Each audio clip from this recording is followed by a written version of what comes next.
We first met 3 years ago. 3 long years ago. And I remember one of the films we made was How to Hit 10 out of 10, and you spoke through the real basics of sporting clays, and since then, that's kind of been the foundation of most of my shooting, which is kind of interesting. How to approach a stand, going in and actually trying to repeat a process as opposed to just making things up as you... yeah, just opposed to just having a go. Yeah, which is fine. At the end of the day, we've said always, you've got to have fun, you've got to enjoy what you're doing, that's fine, but if you're looking to try and progress, obviously we want to try and have a little bit more structure. So shall we revisit that with you as the guinea pig, see what you're doing, if there's anything immediately that looks like it could be done better. Yeah, let's have a little look at you. You can talk me through what you would do and I can chastise you horribly. Oh, what a lucky treat. Watching that video, I never did the hand up until that point. That was the day the hand started. See, if you've taken nothing from our time together, you get to point into the sky randomly. Pointing randomly, you look like a clay shooter. So you've got a quartering left to right standard, which is coming out from behind these bushes here, quartering up and away. And then you've got a very straightforward little floaty, right to left crow coming over the top there. So I'm going to show you a pair. Okay. You can just crack on with it if you like, if you want to talk me through how you're seeing it, how you're perceiving it, what your plan is. Okay. Let's see you go through 4 pairs and we'll take it from there. Perfect. Don't see it too early. It's quite fast out the trap, but it dies off on the hill. Lands sort of 3 or 4 meters to the right of that big tuft. So I'm guessing I'm going to hold about 2 or 3 meters to the left, watch it into the gun, slight move off the front edge. Okay. Doesn't need a lot of lead, right? It's fairly flat at that point. Second target, again, comes out from behind the tree, stops in the air and curls off. I want to kill it probably before it dies off and becomes complicated, just as it rolls out of its peak into the bottom left-hand edge. I'm not going to interrupt you. If you feel there's something that you have done that's not quite right, where you could do better, what I would like you to do is explain to the guys at home what you think you've done and what you'd like to do different, rather than just trying to persevere with something that's working but you don't feel is right. Okay.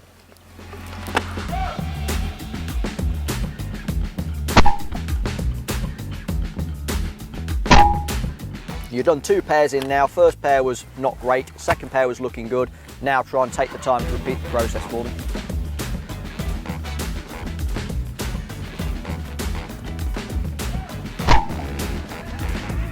That was just horrible shooting all around. I would agree. Why? So this is probably one of the things that came out, I think, on some of the questions. You know, when it's not quite going right, being able to highlight what has gone wrong and what you can do about it.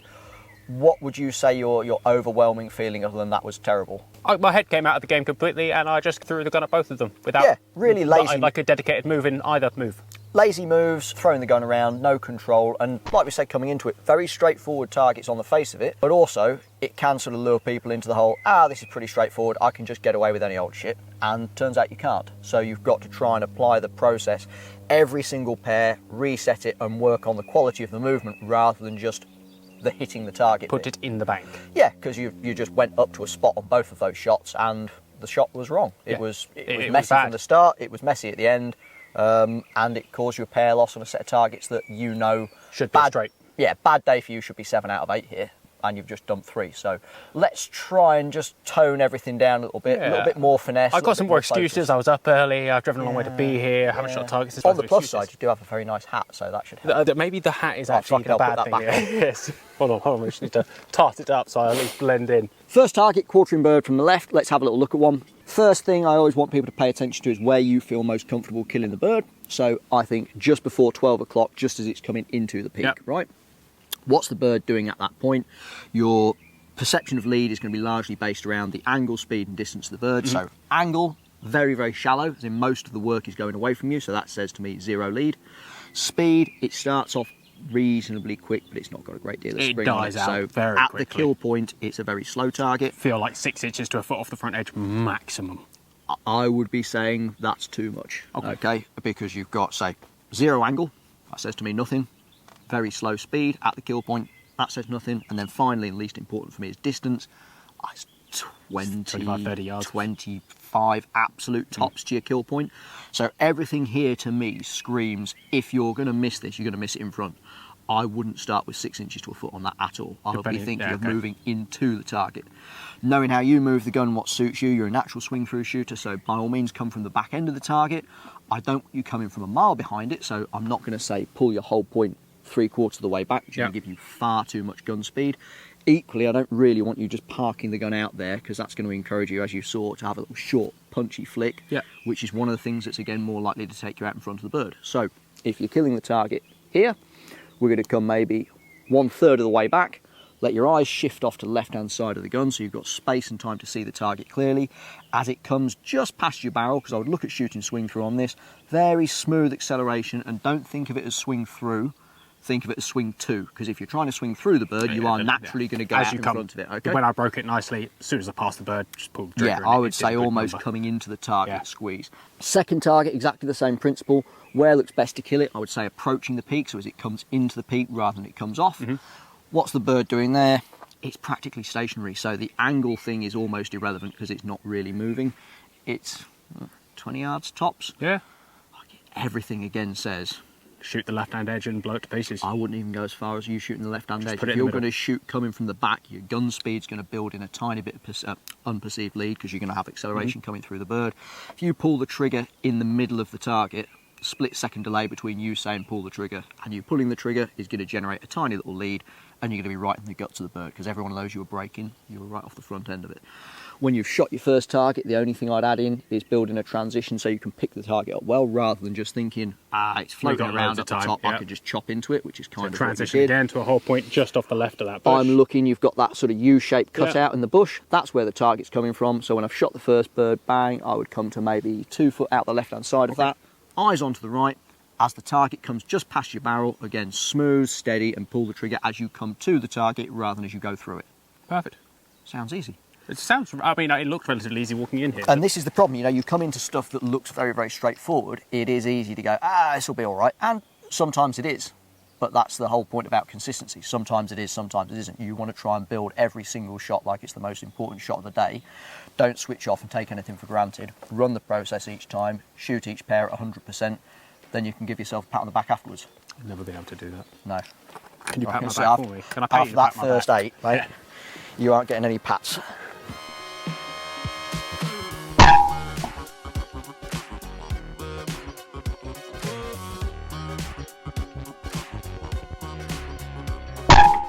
Look how the birds broke.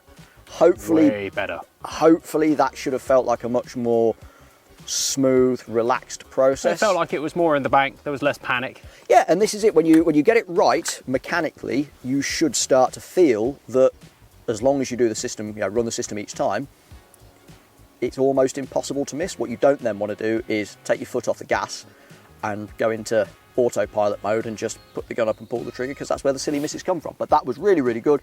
Both targets killed in the centre. Movement should have felt good to you. Yeah. Now I just want you to reset it and rerun the whole process for 3 more pairs to fill your standing. Do it the right way. Don't try and shortcut anything off. Just go through from start to finish. All right, head back in the game. Oh. Too much. Right. From a setup perspective, no issue, but again, you've come into a space on the target and you need to be every time on that particular bird drumming into yourself. It's moving into the bird and pulling the trigger. You're not looking for a space on that. This is one where your gun speed is doing the work for you. You look like you're trying to get into a gap. That's fine. Some of the bigger stuff we'll come to later on. You will obviously need to get to a space. That's not one of them. Interesting, just that pre-shot on it. Walked in, just loaded the gun, and I could have done with an extra half second before I called pull. Clearly hadn't got like the timing right in my head. Called pull, bird was away, and I felt like I was chasing more. Yeah, you know, if you don't feel 100% comfortable when you're about to call pull, don't call pull. The ref's only going to send the targets when you say the word. So if you're getting yourself set up and you feel unsettled, your phone's going off in your pocket, you've got a stone underneath your foot, your pants are up your crack, whatever, there's something taking your focus away, break the gun, reset and start it again. Because if you recognise it's a problem after the event, it doesn't matter. You've missed. It's too late. Run it again. Pull.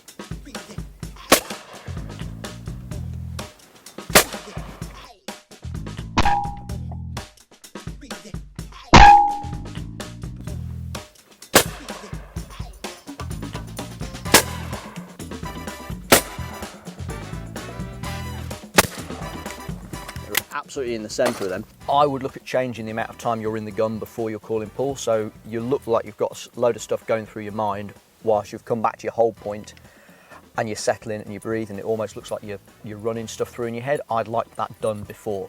So Okay. guns open. If you need to do a dry run, like either it's visualization, which sometimes people feel helpful, or just mentally doing a checklist, do that whilst the gun's open.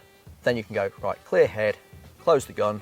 If you want to come into your kill point, back to the hold, and then look left, that's kind of like the traffic light system I run. So the kill point's going to be red, hold point's amber. Then when you shift your eyes back into your soft focus zone, that's your green light, that's your check to say, right, I'm good to go. Good to say, Paul. I don't like the amount of time you're spending here, purely because I think it's almost see your brain clicking round, and it's going to start building up a bit of tension in your arms, which I don't think is going to be good. So that would be my criticism of that point. That's a fairly advanced kind of thing to be looking at people, and that's something that if you're a 60-70% club shooter, probably wouldn't bother looking at it. But what you're capable of doing now, we need to start tidying things up, and it's worth mentioning.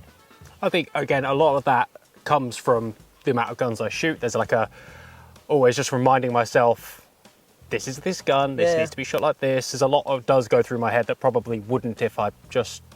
I gain confidence with a gun towards the end of a day. Completely get that. But what we want to try and do is standardise the approach. So rather than having an approach for this, an approach for that, an approach for the other, we have a set, this is how you shoot, and I would sooner get that thinking phase. It's important that you do the thinking. Lots of people go, I think too much. The vast majority of people, for me, don't think enough, but they think about the wrong stuff at the wrong time. That looked really, really good. I just didn't like the amount of time you're holding into the gun at the end. I could almost feel you sort of tightening up, and that's where you're going to get the odd sharp move that we don't really want to see certainly on targets like that. Awesome, mate. Can I have 2 more pairs, and I'll just try and enact that as a concept?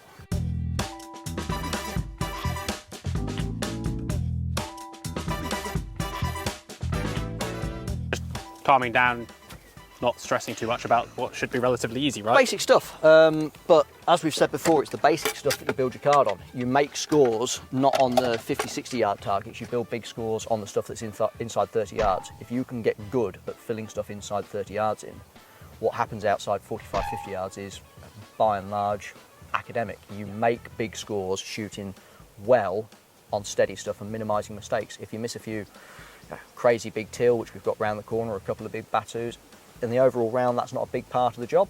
Whereas being able to shoot 100% or high 90% of stuff inside 30 yards, that's where the foundation for your scorecard comes in. Yeah, really, really if important. you can, given that, let's say, most courses now 13 stations, Yep. and there'll be 10 relatively shootable ones and 3 that sort them out from the boys. Yeah, if and you can straight the 10, you've got a chance. Exactly that. If you think the 10 you can shoot at 95 to 100%, depending on who you are on the day, you come to the 3 big separator stations. A lot of the time, there won't be 2 large targets on one station. You might try and give the club shooters something steady as a first bird, then follow it up with a big target.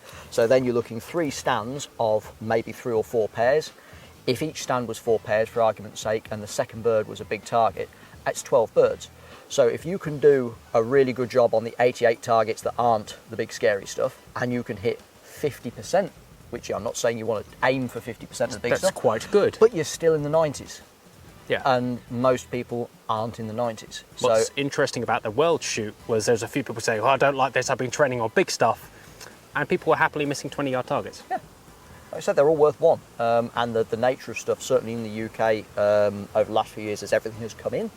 And that's fine, but you've got to adapt for what's there. And you're not going to build scores shooting 50, 60-yard targets because you don't see enough of them each week. It's simple. You might shoot a registered every week, and you might see every 6 weeks, 8 weeks, a target past 50 yards. 50 yards is a long way. People chuck 40, 50 yards around, like we've said with game shooting. People throw it around all the time. It's a long old way. There's probably 2 targets on this course that you'll see past 45, 50 yards. And there's a couple of tricky stands, but there's a couple of stands with bigger stuff. But a lot of people, someone was telling me the other day that the teal in the corner's 80 yards away.